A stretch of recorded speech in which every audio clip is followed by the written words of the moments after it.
Լավ, մենք սրա մասին պետք է խոսանք։ Այսօր եկեղեցու լացն են լացում։ Այդ 60-ականներին, այդ Աբովյան փողոցի վրա գտնվող այդ շենքը ինչով էր զբաղվում։ Այդ ոնց էր, որ Խորհրդային Միությունը տենց աթեիստական պետությունը, որ մեր ազգային ինքնությանը իբր դեմ էր, այդ AUKS-ի շենք, այդ ոնց էր, որ հայրենակիցների հետ կապերի միություն կար։ Այդ ինչով էր զբաղվում այդ հայրենակիցների հետ կապերի միությունը։ Այդ ոնց էր, որ տենց հատուկ կառուցվածքային աջակցություն ուներ Հայաստանյաց առաքելական եկեղեցու նկատմամբ։ Այդ հիմա, այսինքն պետք է թղթերը բացվեին, որ մենք սա հասկանայինք։ Այդ կուսակցությունը միջև մել այդ երկրի ազդեցության գործակալական ցանցն է։ Եվ այո, մենք պետք է որոշում կայացնենք, ընդ որում էական չի, որ երկրի։ Մենք պետք է որոշում կայացնենք, մենք հանդուրժում ենք մեր երկրի խորհրդանում ուրիշ երկրների ազդեցության գործակալների ցանց։ Մենք պետք է որոշում կայացրենք, մենք հանդուրժում ենք մեր սրբության սրբոցում ուրիշ երկրների ազդեցության գործակալների ցանց։ Իմ պատասխանն է, որ ոչ։ Որովհետև հակառակ դեպքում ինչի է ասենց հիստերիա, որովհետև վերջին շանսն է մեր պետությունը հետ տանել, տեղավորել այն գրպանում, որից մենք դուրս ենք եկել։ Հայաստանի Հանրապետությունը 2025 թվականի լավ երկիր է։ Հայաստանի Հանրապետությունը 2025 թվականի երկիր է, ով ի վիճակի է ինքը առերեսվել իր խնդիրներին եւ իր ճակատագրին։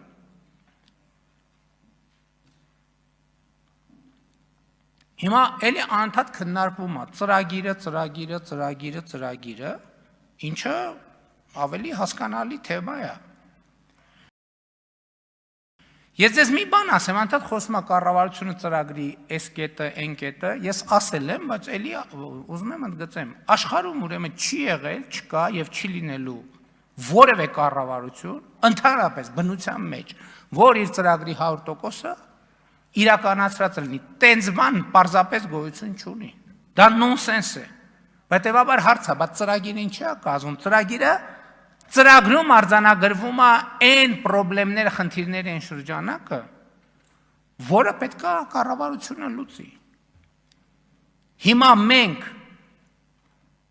ինչ կարող ենք ասել մեր ծրագրի մասին։ Կառավարության ծրագիրը ընդունվել է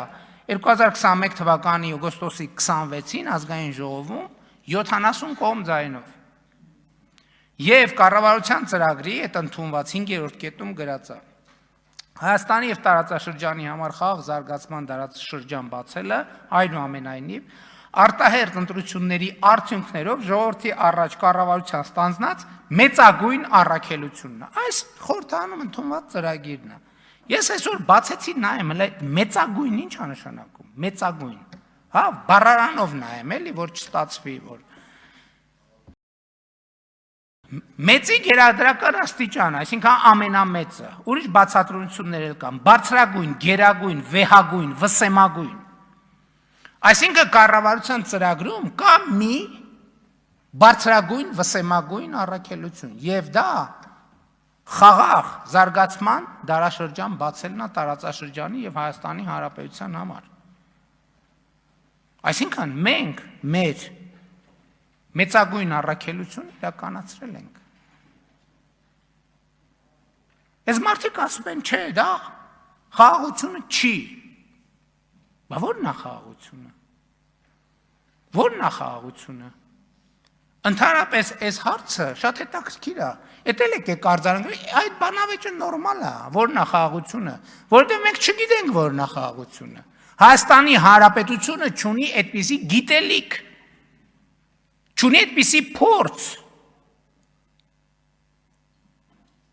թե ո՞րն է խաղաղությունը։ Եվ մենք սա իմանալով չենք գնում սրան նրան հարցնում, ո՞րն է խաղաղությունը։ Մենք ասում ենք, ո՞րն է խաղաղությունը։ Խաղաղությունն է նա, որ մի տարի 8 ամիս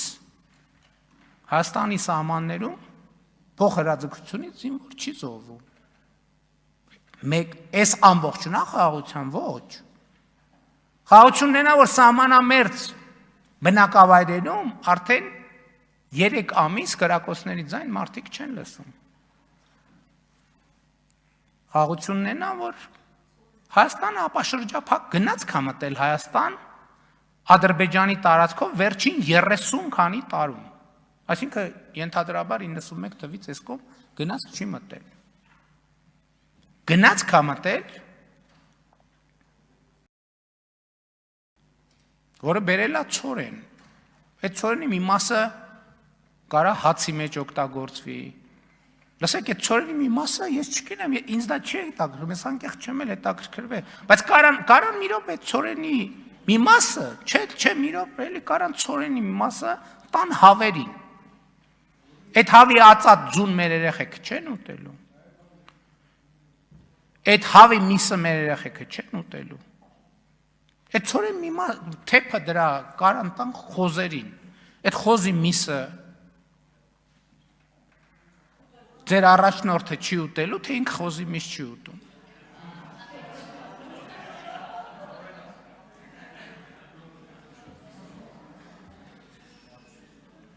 Մեկ էլ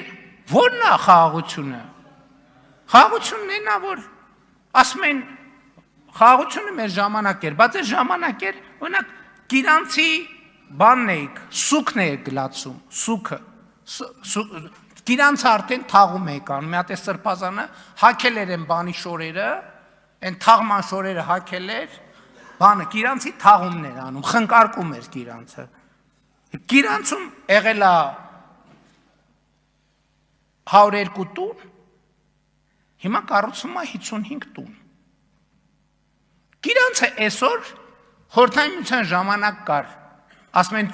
պակասածելնի բան կար, չէ՞։ Գիրանցը այսօր մեծ համար ցուցադրական, ընդհանրապես ով չի հասկանում, ասում են լավ չեմ պատկերացնում բանը, էլի այդ գաղափարախոսությունը, ասում եմ եկեք գնանք Գիրանց։ Ինչն է իրական Հայաստանը։ Եկեք գնանք Գիրանց։ Բա այս Գիրանցը պարտված Գիրանցն է, այն Գիրանցը հաղթած Գիրանցն է։ Մի հատ էլ ասում են 8 միլիարդ պարտքը արտաքին աճել է, ինչ է կարել, նայում եմ ձեր վրա, նայում ասում եմ, նայում եմ ձեր վրա, հասկանում եմ, թե չգիտեք ինչ են կարել։ Լավ, չենք ուզում ասենք, էդ էլ ասենք, զենք ենք առել։ Զենք ենք առել։ Պարտքով ենք զենք առել։ Այո, պարտքով ենք զենք առել, ինչի, որովհետև շատ է պետք եղել ու միանգամից։ Չեք հավատում, իրավունք ունեք։